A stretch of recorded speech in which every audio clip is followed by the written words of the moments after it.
ಇದು ನೀವು ನೋಡೇ ಹೇಳಿದ್ದು. ಇವತ್ತು ಎಂಥ ಸವಲತ್ತಲ್ಲಿ ನೀವಿದ್ದೀರಿ, ಎಂಥ ಅವಕಾಶದಲ್ಲಿ ನೀವಿದ್ದೀರಿ. ನಿಮ್ಮನ್ನು ನೋಡಿ ದೂರದೃಷ್ಟಿಯಲ್ಲಿ ಮಾತಾಡಿದರೆ ನನ್ನ ಜನಗಳು ಏನಾಗ್ತಾರೆ, ಸಿಡಿದಾಗಿ ಅಬ್ಬರ ಮಾಡ್ತಾರೆ. ಬೆಳಿಗ್ಗೆ ಸ್ವಾಗತ ಅಂತೇಳಿ ಪುಷ್ಪ ಮೇಡಮ್ ಹೆಸರಿದ ತಕ್ಷಣ ಏನು ಜೋರು, ಹೆಣ್ಮಕ್ಳು ಕೇಕೆ. ಡಿ ಸಿ ಅಂದ ತಕ್ಷಣ ಇಂಥ ಜೋರು, ಆ ಪ್ಯಾಷನ್ ಬೇಕು. ಡಿ ಸಿ ISP ಅಂದ ತಕ್ಷಣ ನಿಮ್ಮೊಳಗೆ ಎಂತೂಸಿಯಾಸಮ್ ಅಂತಲ್ಲ, ಡಿ ಸಿ ಅಂತ. ಅದು ನಮ್ಗೆ ಗೊತ್ತಿದ್ದಂಗೆ ನಿಮ್ಮಲ್ಲಿರುವಂಥ ಒಂದು ಚೈತನ್ಯ ಶಕ್ತಿಯ ಒಂದು ಸಣ್ಣ ಕಿಡಿ ಅಷ್ಟೇ. ಅದು ಮಹತ್ತನ್ನೇ ಗುರುತಿಸುತ್ತದೆ. ನಿಮಗೆ ಆ ಮಹತ್ವ ಗೊತ್ತಾಯಿತು. ಡಿ ಸಿ ಅಂದ ತಕ್ಷಣ ಗೊತ್ತಾಯಿತು, SP ಅಂದ ತಕ್ಷಣ ಗೊತ್ತಾಯಿತು. ಆ ಮಹತ್ವನ ಕಿಡಿ ಈ ರೀತಿ ಆಗುತ್ತೆ, ಏನೋ ಒಂದು ಸಂತೋಷ. ಇದನ್ನೆಲ್ಲ ಕಂಡಿದ್ದು ಯಾರು? ಅಂಬೇಡ್ಕರ್ ಅವರು. ಅದಕ್ಕೆ ಹೇಳ್ತಾರೆ ಅವರು ಜ್ಯೋತಿ ಆಗುತ್ತಾರೆ ಅಂತ. ಅಂತೂ ಮಕ್ಕಳ ನಿಮ್ಮನ್ನು ನಂಬಿಸಲ್ಲ. ನಾನಾಗಲೇ ಮತ್ತೆ ಹೇಳಿದ್ದೀನಿ, ಜೈವಿಕ ಗಡಿಯಾರ ಯಾವತ್ತೂ ವಿಳಂಬವಾಗುವುದಿಲ್ಲ, ಕರೆಕ್ಟಾಗಿ ತೋರಿಸ್ಕೊಡ್ತೀವಿ ಅದು ಅಂತ. ಹಾಗಾಗಿ ನನ್ನ ಈ ಒಂದು ಭಾಷಣದಲ್ಲಿ ಬೇರೆ ಬೇರೆ ವಿಚಾರಗಳಿದ್ದು, ಆದರೂ ಕೂಡ ಅಂತಿಮವಾಗಿ ನಾನು ಈ ಒಂದು ಬುದ್ಧನ ಕಲಮ ಸೂತ್ರವನ್ನು ನಿಮಗೆ ಹೇಳಿ ನನ್ನ ಮಾತನ್ನು ಮುಗಿಸ್ತೀನಿ. ಕೇಳಿದೆ ಎಂಬ ಮಾತ್ರಕ್ಕೆ ಏನನ್ನೂ ನಂಬಬೇಡ. ಗುರು ಹಿರಿಯರು ಹೇಳುತ್ತಿದ್ದಾರೆ ಎಂಬ ಕಾರಣಕ್ಕೆ ಏನನ್ನೂ ನಂಬಬೇಡ. ಗ್ರಂಥಗಳಲ್ಲಿ ಬರೆದಿದೆ ಎಂಬ ಕಾರಣಕ್ಕೆ ಏನನ್ನೂ ನಂಬಬೇಡ. ಹಲವರು ಗುಲ್ಲೆಬ್ಬಿಸುತ್ತಿದ್ದಾರೆ ಎಂಬ ಕಾರಣಕ್ಕೆ ಏನನ್ನೂ ನಂಬಬೇಡ. ಆದರೆ ದುರದೃಷ್ಟವಶ ನಾವು ನಂಬ್ತಿರೋದೇ ಈ 4ರಿಂದ. ಕೇಳೋದ್ರಿಂದ, ಗುಲ್ಲೆಬ್ಬಿಸೋದ್ರಿಂದ, ಗಲಾಟೆ ಮಾತಾಡೋದ್ರಿಂದ. ಅವಲೋಕಿಸು, ನಾವು ಅವಲೋಕಿಸು, ವಿಶ್ಲೇಷಿಸು. ಲೋಕಹಿತ ಮತ್ತು ಒಳಿತಿಗೆ ಪೂರಕವಾಗಿದೆ ಎನಿಸಿದರೆ ಅನುಸರಿಸು. ಅವಲೋಕಿಸು, ಅನುಸರಿಸು, ಲೋಕದ ಹಿತಕ್ಕೆ ಪೂರಕವಾಗಿದೆ ಅಂತ. ಅದಕ್ಕೆ ಮಕ್ಕಳ ಅಂಬೇಡ್ಕರ್ ಅವರು ಒಂದು ಬುದ್ಧನ ಚಿತ್ರವನ್ನು ರಚಿಸಿರ್ತಾರೆ. ನೀವು ನೋಡಿರ್ಬೇಕು, ಇಂಟರ್ನೆಟ್ ತೆಗೆದು ನೋಡಿ. ಓಪನ್ ಐಡ್ ಬುದ್ಧ, ಕಣ್ಣು ತೆರೆದಿರುವಂಥ ಬುದ್ಧ. ಇದರ ಸಾಂಕೇತಿಕ ಅರ್ಥ, ಇದರ ರೂಪಕಾತ್ಮಕ ವಿಚಾರ ಏನಂತಂದರೆ, ಬುದ್ಧ ಕಣ್ಣು ತೆರೆದ ಏನಂತಂದರೆ ನಾವು ನೋಡಬೇಕು. ಬರೀ ಕಣ್ಣು ಮುಚ್ಕೊಂಡ್ರೆ ಬುದ್ಧನ ಹತ್ರ ನಮ್ಗೆ ಕಷ್ಟ ಹೇಳ್ಕೊಂಡು ಸಾಕಾಗಲ್ಲ. ನಮ್ಮ ಹಳ್ಳಿಯ ಹೆಣ್ಮಕ್ಳು ಹೇಳ್ತಾರೆ, ಹಳ್ಳಿಯ ತಾಯಂದಿರು ಹೇಳ್ತಾರೆ, ಅಯ್ಯೋ ದೇವರೇ ನೀನು ಕಂಡಿಲ್ವಾ, ಕಣ್ಣು ಮುಚ್ಕೊಂಡು ದೇವರು ಅಂತ.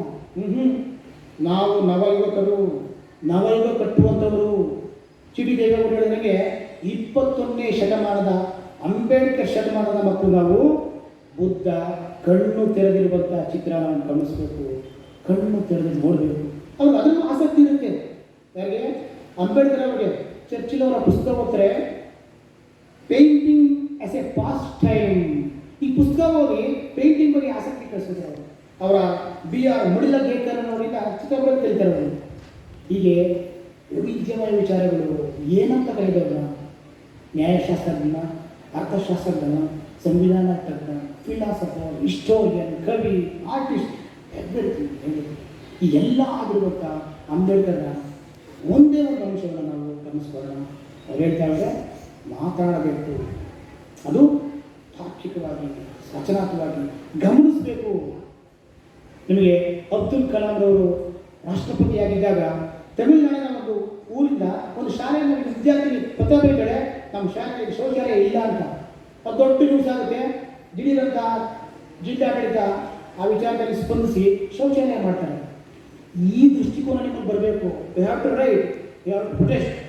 ಕೇಳಿ, ನೀವು ಲೈಬ್ರರಿ ಪುಸ್ತಕ ಕೇಳಿ, ಆಟದ ಮೈದಾನ ಕೇಳಿ, ಲ್ಯಾಬ್ ಕೇಳಿ, ಪ್ರತಿಯೊಂದು ಕೇಳಬೇಕು. ಯಾಕೆ ಹಕ್ಕು ನಮ್ಮಲ್ಲಿದೆ. ಕೇವಲ ರಾಜಕೀಯ ಸ್ವಾತಂತ್ರ್ಯ ಅಂತ ಹೇಳಿ ಎಲ್ಲರಿಗೂ ಒಂದು ಓಟು. ಆದರೆ ಸಾಮಾಜಿಕತೆ ಸ್ವಾತಂತ್ರ್ಯ, ಧಾರ್ಮಿಕ ಸ್ವಾತಂತ್ರ್ಯ, ಆರ್ಥಿಕ ಸ್ವಾತಂತ್ರ್ಯ ತನಗೆ ಕೊಡಲ್ಲ. ನಾವು ಕೇಳಬೇಕು. ಯಾವ ಪುಸ್ತಕಗಳು ಕೇಳೋಣ ನಾವು? ರಾಮಾಯಣ ಕೇಳ್ತೀರಾ? ರಾಮಾಯಣ ಹೇಳ್ಕೊಂಡು ಯಾಕೆ ಕೇಳ್ತೀರಾ ನೀವು? ಅಲ್ಲೊಬ್ಬ ಏಕಲವ್ಯ ಇದ್ದಾನೆ. ಮಹಾಭಾರತ ಕೇಳ್ತೀರಾ? ಅಲ್ಲೊಬ್ಬ ಶಂಭುಗೊಬ್ಬ ಇದ್ದಾನೆ. ಭಗವದ್ಗೀತೆ ಅಂತ ಕೇಳ್ತೀರಾ? ಅಲ್ಲಿ ವರ್ಣಾಶ್ರಮ ಇದೆ. ಯಾವ ಪುಸ್ತಕಗಳು ನಮ್ಗೆ ನ್ಯಾಯ ಇಲ್ಲ. ಸಂವಿಧಾನ ಒಂದೇ ಒಂದು ಸಂವಿಧಾನ ಒಂದೇ ಒಂದು. ನೀವು ಯಾವುದಾದ್ರು ತಹಶೀಲ್ದಾರ್ಗೋ ಡಿ ಸಿಗೋ ಸುಮ್ಮನೆ ನಮ್ಮೂರು ಗಲ್ಲಿ ಹಾಕಿಸ್ಬಿಡಿ ಅಂತ ಕೇಳಿದ್ರೆ ಪತ್ರಕ್ಕೆ ಏನು ಬೆಲೆ ಇಲ್ಲ. ಒಂದೇ ಒಂದು ಆ್ಯಕ್ಟ್ ಹಾಕಿ, ಒಂದೇ ಒಂದು ಕಲಂ ಹಾಕಿ, ಇದರ ಪ್ರಕಾರ ನೀವು ತುರ್ತಾಗಿ ಕುಡಿಯೋ ನೀರಿನ ಅವಶ್ಯಕತೆಯನ್ನು ಪೂರೈಸ್ಕೊಳ್ಬೇಕು ಅಂತ ಅಂಡರ್ಲೈನ್ ಮಾಡ್ಬಿಡ್ತಾನೆ ಸೆಕ್ಷನ್ ಆಫೀಸರ್. ಸಾರಿ ಯಾವುದೋ ಭಾಳ ಇದಾಗಬೇಕು, ಲಾಯರ್ ಇರಬೇಕು. ಈ ರೀತಿ ನೀವು ಸಂವಿಧಾನದ ಶಕ್ತಿಯನ್ನು ಪ್ರದರ್ಶನ ಮಾಡಿ ಈ ನಮ್ಮ ಜೀವನವನ್ನು ಅಂಬೇಡ್ಕರ್ ಹೇಳಿದಂಥ ರೀತಿಯಲ್ಲಿ ಅಬ್ಬರಿಸುತ್ತಾರೆ, ಬಡಿದೆಬ್ಬಿಸುತ್ತಾರೆ. ಆಗಲೇಬೇಕು ಮಕ್ಕಳು. ಅಲ್ಲ ಬಹಳ ಬಹಳ ಹುಷಾರಾಗಿರಿ. ಇವತ್ತು ಧರ್ಮದ ಮೂಲಕ ನಮ್ಮನ್ನೆಲ್ಲ ಒಗ್ಗೂಡಿಸ್ತೀವಿ ಅನ್ನೋ ಹೇಳಿಕೆ ಬಹಳ ಬಹಳ ಬಹಳ ಕಷ್ಟ, ಅಪಾಯಕರ. ಯಾಕೆಂದರೆ ಧರ್ಮ ಅನ್ನೋದು ಮನುಷ್ಯನ ತೆರವುಳಿದ್ರೆ ಅದನ್ನು ಅಭಿಮೂರ್ತಿ ಹೇಳ್ತಾನೆ. ಮಾನವೀಯತೆಯನ್ನು ಕಿತ್ತಾಕ್ಬಿಡ್ತಂತೆ ಧರ್ಮ. ಮಾನವೀಯತೆ ಬೇಕಾಗಿಲ್ಲ. ಅದಕ್ಕೆ ಬಹಳ ಹುಷಾರಾಗಿರಬೇಕು. ನಾವು ಧರ್ಮದ ಮೂಲಕ ಏನು ಒಂದಾಗೋದು ಬೇಡ. ನಾವು ಒಂದಾಗಬೇಕಾಗಿರೋದು ಭಾರತೀಯತೆಯ ಮೂಲಕ. ಯಾವುದೇ ಗ್ರಂಥಗಳು ನಮ್ಮ ಒಂದಾಗಿ ಸೇರಿಸೋದು ಬೇಡ. ನನ್ನ ಪರ್ಸನಲ್ ಓದ್ಕೊಳ್ಳೋಣ, ನನಗೆ ಸಂವಿಧಾನದ ಮೂಲಕ ಒಂದಾಗಬೇಕು.